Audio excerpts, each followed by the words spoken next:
Hello, everybody. Here we are. Oh, can you see my Christmas tree? Oh, this is the cutest Christmas tree in the whole world. How's that? How cute is that? Hey, my cutie pie Christmas tree, and it's got gin bottles on it. Hi, Louise. Thanks for joining. I was just talking about my Christmas tree. It's got gin bottles on it, and it's got my best boy when he was a nunny, a little baba. Here's his little cherub face. And then Christmas decoration from Austria and from Germany, and obviously the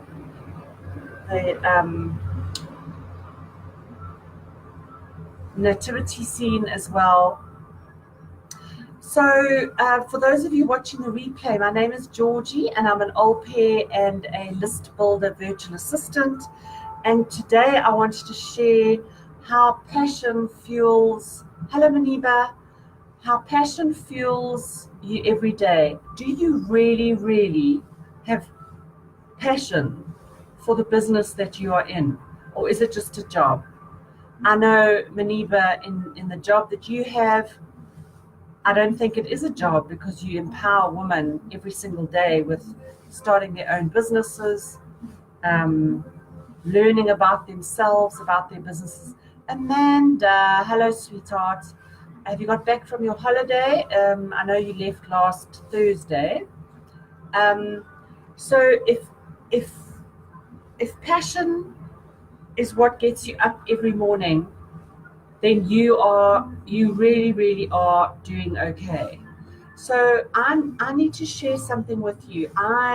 For those of you that don't know, an au pair is a companion to the elderly, and also my speciality is that I write their biographies, their life stories. I choose the ages between 75 and 85 because they were born between the First and the Second World War. Hi, Lorraine.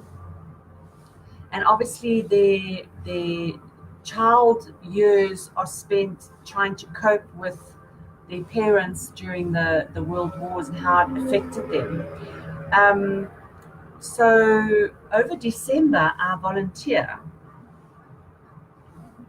because from January to November, I take the basically the guilt away from the children of the parents and assist them wherever I can to accompany and be a companion to the elderly while they are busy. Hello, Cindy.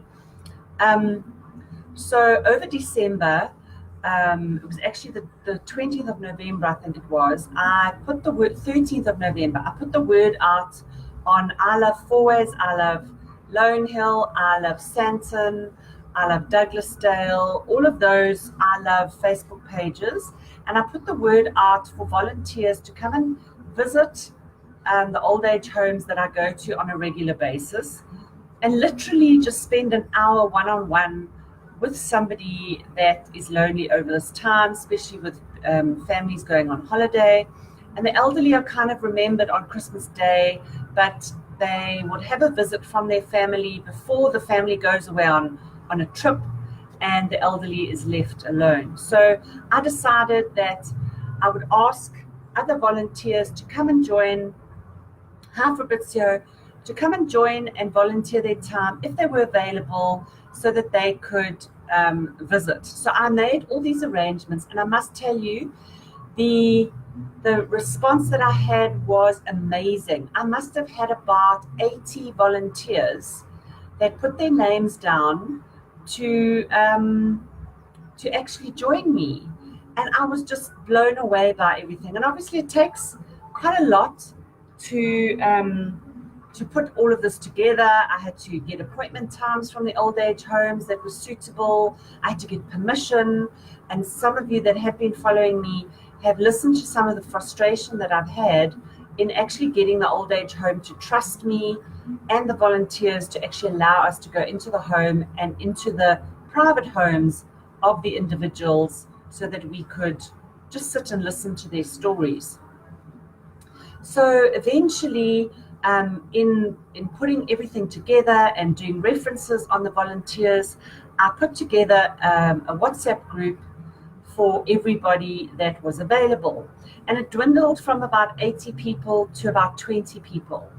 I was still very, very encouraged, and thought, well, you know what, 20 people, that means if I have visits 3 days a week, that means I've got at least 60 elderly that I'm going to be seeing in a week over Christmas, which is 4 weeks, maybe 5 weeks, which means we are going to get through and visit a lot of elderly and change their lives and make them feel, Audrey, make them feel that they are being listened to.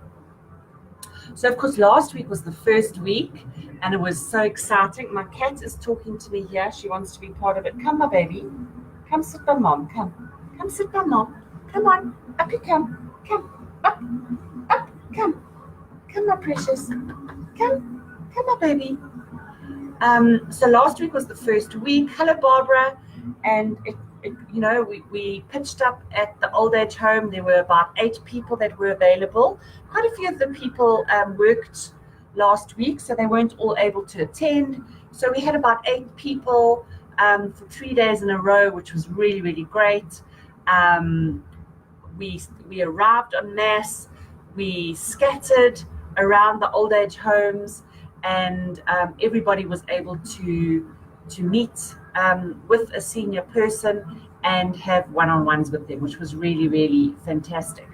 So of course this was the long weekend, and I've arranged again this week to have visits, and Monday was a holiday, so sent out reminders to the volunteers to go on Tuesday, and there were only 2 of us on Tuesday.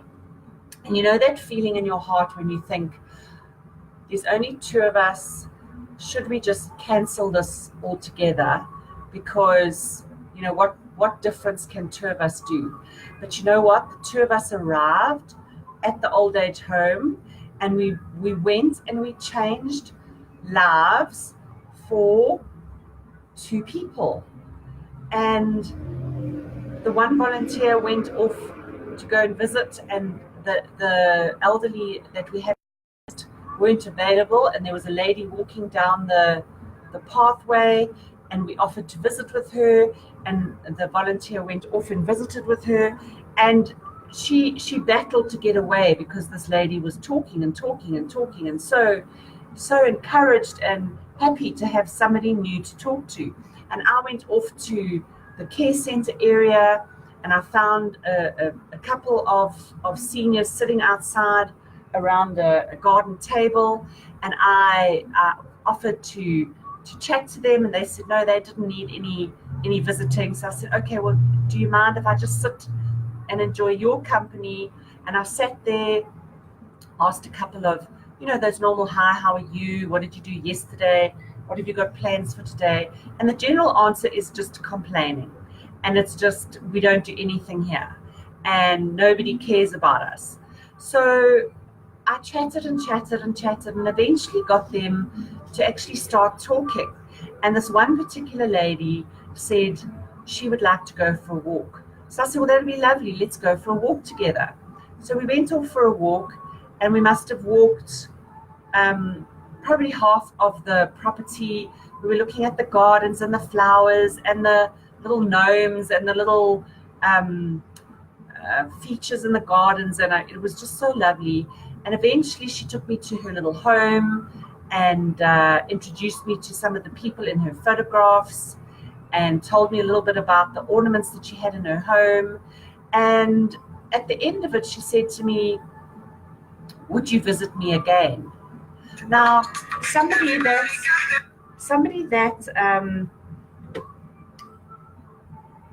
that was complaining and moaning and everything at the beginning ended up asking me to come back. Now, if I had cancelled the volunteer work on Tuesday, we would never have changed two people's lives. So it really is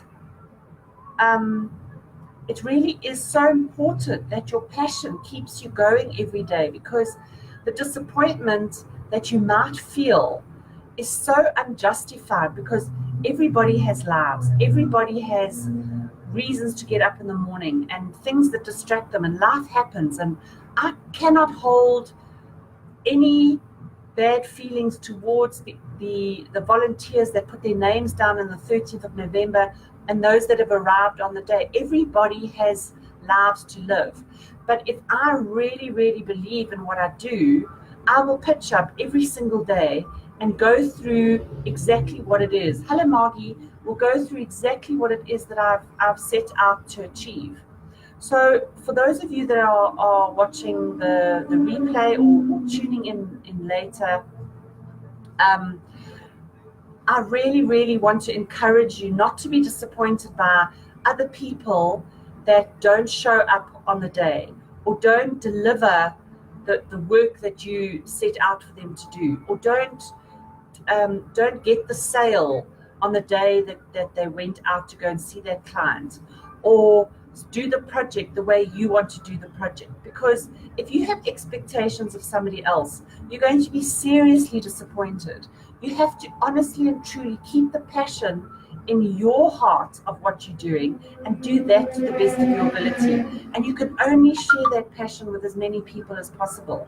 And they will use their passion, and they will use their personalities and their personality traits and skills to do the best they can do. But you cannot actually expect other people to do things the way that you do it. So I just want to say, if you've asked people around you to do stuff, if you expect your staff to do certain things and they don't deliver to your expectations, do not be disappointed, because you will live your life being disappointed with everything that you do.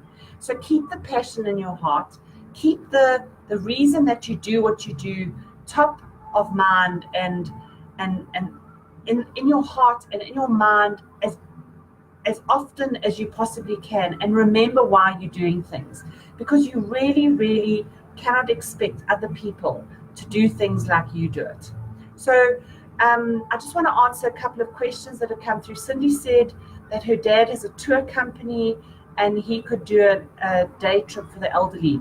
You know, Cindy, I have a huge responsibility in actually taking people out of their comfort zone or out of their homes.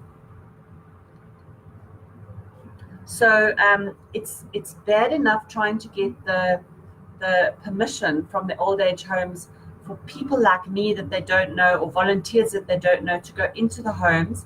There's a huge trust element.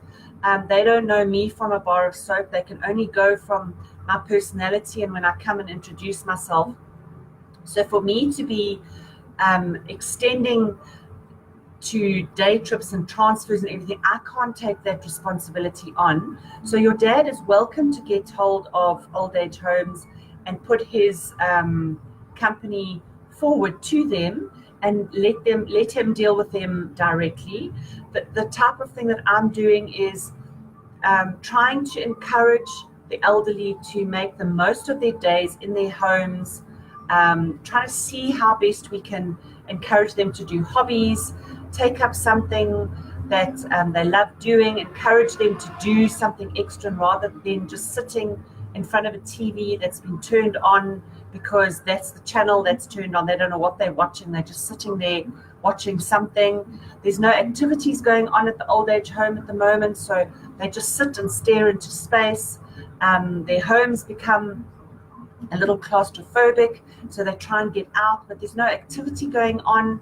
So we just hope to be breaths of fresh air of somebody that would just listen to their stories and just give them a different perspective.